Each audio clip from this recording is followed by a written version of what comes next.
What is up, everyone? Welcome to another weekly trading card news video. There's a few things to talk to, so I'll jump straight to the first topic, and that is some news that you would have all seen by now, dropped in the last couple of days with regards to an 80-year-old man, 82-year-old, essentially being charged with essentially some form of racketeering with these fake cards, i.e. he was systematically buying up, some of these PSA slabs in these cards and replacing the cards within them and then reselling them to the general public. It's a pretty large scheme in the sense, and we've talked about this before on the channel. I'll try and put a link down below to Sports Card Radio's topic, an article on the situation, because this has been around for years. The FBI have just finally gotten around to charging this guy.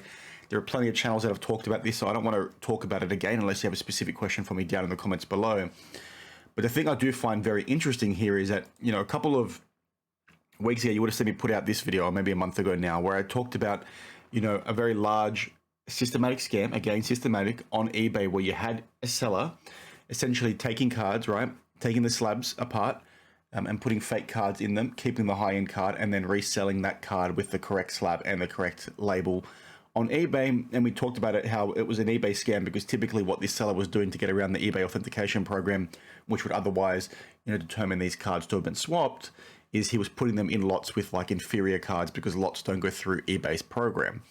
The reason why I'm talking about this is because the parallels between this situation and what we've seen in this specific instance over the years with this individual are pretty damn alarming, in my opinion. I think they are very, very similar, and I'm very keen for you guys to sort of do your own research, look at the two facts, check out my video, check out the articles around this specific case, and then let me know whether you agree with me or not. Because given that they're both dealing with genuine labels, they're both dealing with genuine slabs, they're both dealing with cards being taken out of the slabs and replaced, they look pretty aligned to me. There's some other instances there that I think are aligned as well. I won't share them now because I want you guys to, let me know your thoughts. But overall, I think it's a good thing to see something like this, be flagged. The number of cards in this situation is incredibly alarming. There are instances here with fake cards as well being put through the PSA process, is my understanding. But all in all, to have, cards swapped out of slabs and then be sold to the public, and you don't really know the volume of these, is again very, very alarming. So it's good to see sort of BGS and PSA work together on this to try and start addressing some of these slabs, because obviously some of them are still within their pop report, right? The cards have been taken out, put inferior cards within.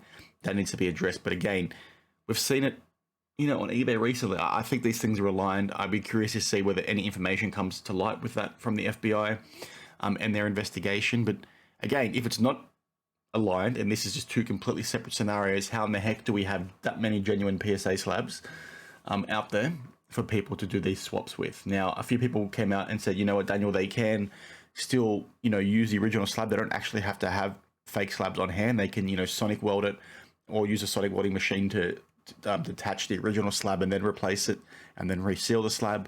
I'm not entirely sure if that's possible or not. It makes sense, but if it's not possible, how are these guys getting the slabs is the question that I'm asking. Now, the next thing, this came to light through Coach Co Collectibles. I'll give a link down below to his Instagram page. He did a little Instagram reel on this yesterday. This is an interesting card because Topps basically had this Luis Figo and then Ronaldo, Brazilian Ronaldo card, right? Two sticker autos. But what's funny about this is that is not a Brazilian Ronaldo auto. And I hate calling him Brazilian Ronaldo because this guy is the true Ronaldo. That is a Cristiano Ronaldo, CR7 Ronaldo, the Portuguese Ronaldo's auto, which is, very, very funny. It's not the first time I've seen a mistake like this. If you go back to the World Cup Prism, we saw a Messi sticker auto placed on a Bastian Schweinsteiger, I think it was, on his card. Might not have been him, might have been someone else that plays for Germany. But either way, it's a pretty hilarious situation. I think we're going to see these mistakes continue to happen just because, the people that are probably putting the stickers on these cards don't really give two craps about their job for the most part, based on the mistakes you're seeing. And this goes to, what I've talked about in the past with how these businesses can fix this. Have a database, right? Have a database that the person looks up, on their laptop, on their phone, when they're about to put sticker autos on a card from a specific player. And you can see what, Brazilian Ronaldo's auto looks like. And before you stick that auto on the card, you see, well, hang on a minute, this one looks very differently. And yes, players, can change their autos all the time. But how hard is it for you just to have that there? You could ask the question and then somebody higher up might say, okay, well, they've actually changed the auto, or he's changed the auto today, or we have other examples of what his auto might look like. Not in this specific instance where it's going to be very drastically different, because this is very clearly Cristiano Ronaldo's auto. have a database there for people to look up when they're, about to place these autos on the cards, and then you're going to have a lot of these problems solved in the first place. Have a database. It's not that difficult. It's not that difficult, guys. Sort your shit out when it comes to manufacturers, because this is happening across the board, and it is such a simple fix. It's very disappointing to see that it still continues to be made, right? And product is not cheap anymore, so it is what it is.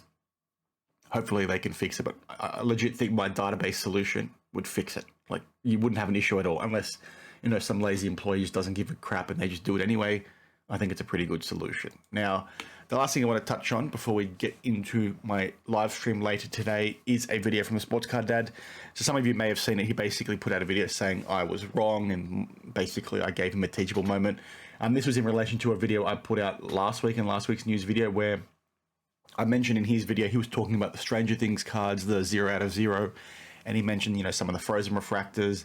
And then he also mentioned, I think it was this one here, where he was talking about the LeBron James card that we've spoken about in detail. That's with regard to this card porn and Ken Golden lawsuit, how he was shocked to hear that there was replacement cards on hand. And in my video, I highlighted that he said that, and I basically talked in my video how I thought it was common sense that some of these cards, or most of these cards, had replacements out there. Now, I may have exaggerated a little bit when I said, it's common knowledge within the hobby, or common sense.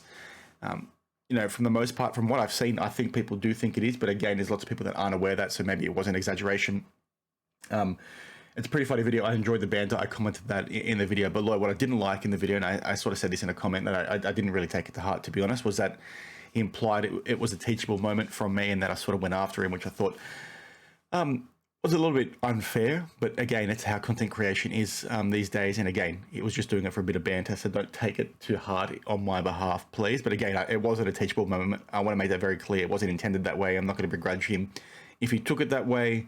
I had 3 or 4 people that have left comments on that video that came back to me afterwards in my Instagram DMs and said, oh, I really wish I saw your video before I commented on his, because they agreed that it wasn't a teachable moment.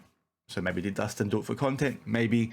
Either way, who cares? It's banter, it's fun, it is what it is. Check out his channel, because he's always got good things to talk about. Now, you'll see me on a live stream later today with Living with LT on his channel. This is it here. Please come check it out if you haven't seen it already. AH is going to be on there, Splendor, Ziggy, Hobby Shark, and myself. This will be the first time, jumping on with these guys. I think typically they've been going for 3 or 4 weeks now. They've always jumped on ARH's channel.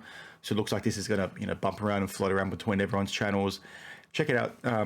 Some of these guys, like Hobby Shark, love the conspiracies. They love talking about things that nobody else wants to talk about, which I like to do on my channel as well.